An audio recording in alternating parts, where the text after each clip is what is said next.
Hello everyone, today I'm gonna do the review for the LG K31 Rebel phone. This one was made for Tracfone. I bought it on eBay. I paid $60. It comes with the wireless Bluetooth headphones, cheap headphones, but they do work.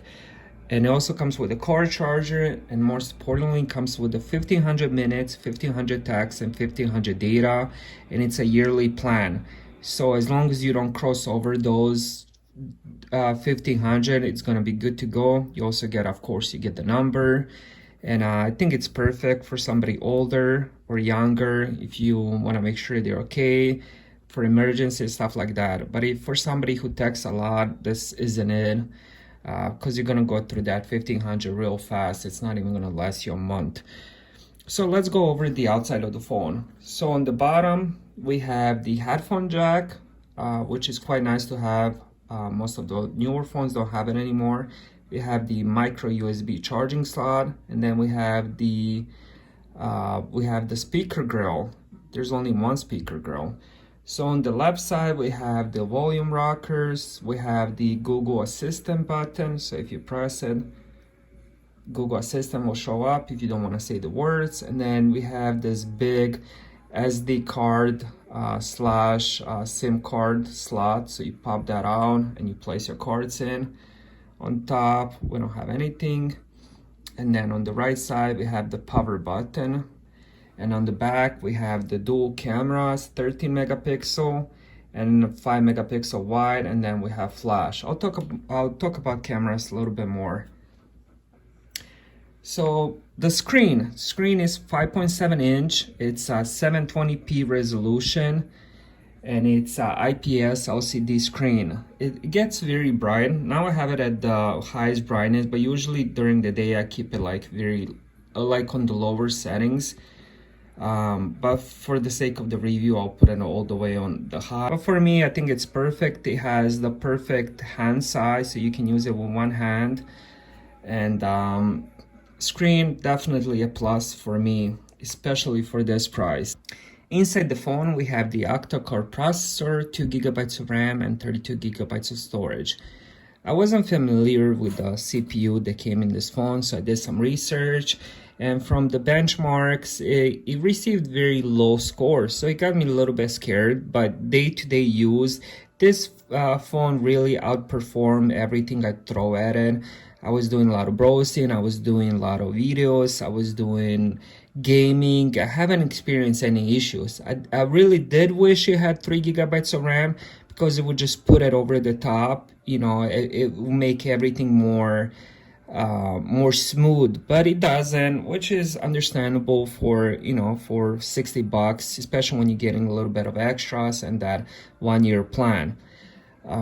So for example, you know, if I would do browsing, I would go eBay, no issues. It would open up fast, no lag at all. Let's try another site. Let's maybe do Slick Deals, one of my favorite sites. I will click on it and it will just open it up. The pictures wouldn't load as fast, which is understandable.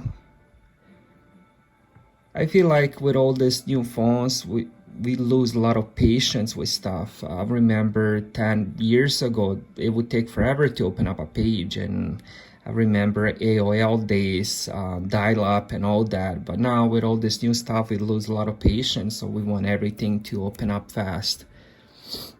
So the next thing I want to talk about is the cameras. As I mentioned, it has the 13 dual cameras on the back, 13 megapixel and 5 megapixel wide.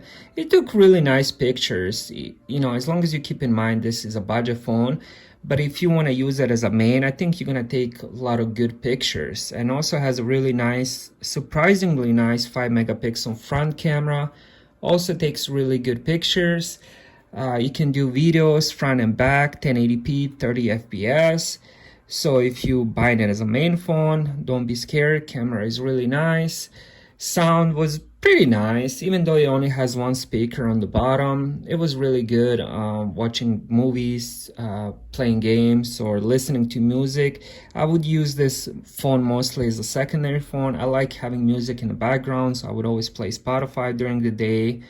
The battery is 30,000 milliamps.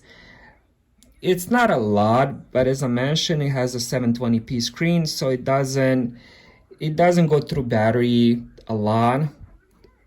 So I would get about if I would use it all day, I would go through the day with that battery, and then I would charge it at night. But if I don't use it, like for example, I would play Spotify for hours during the day, and I would have probably three days worth of a battery. And the last thing I want to talk about is the gaming. I know people gonna ask me, can I run Call of Duty? And yes, it can. Surprisingly, it can run it pretty good, considering it is a budget phone. I'll play you guys one game just to show you guys there's literally no lag. I was actually pretty surprised because I tried it on a few other budget phones and it just wouldn't run it that good. But this phone runs it good. We have it loaded. I'm gonna go play a multiplayer game, and then we're gonna do just the start. As you guys can see, the screen looks really beautiful.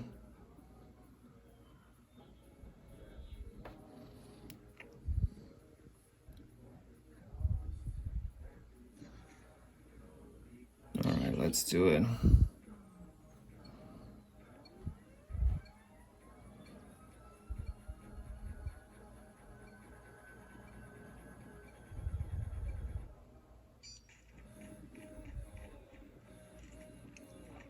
So you guys can see when I zoom in, there's no lag, so it's kind of nice.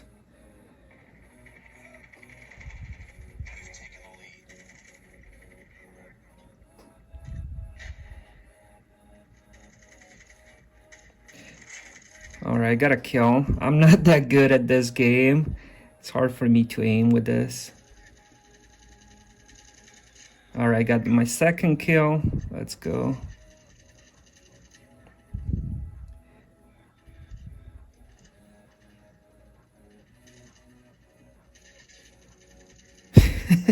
I feel like everybody's so new at this map, they don't know what the hell they're doing.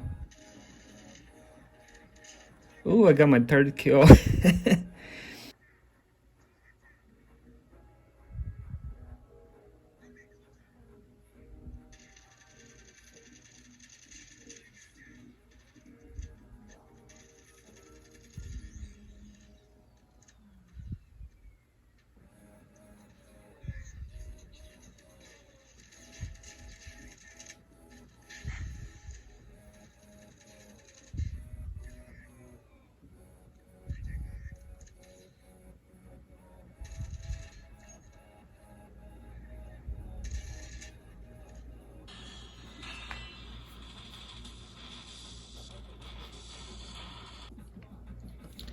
Final thoughts on this phone is I do love the sound. I do love the screen. I think it's very bright.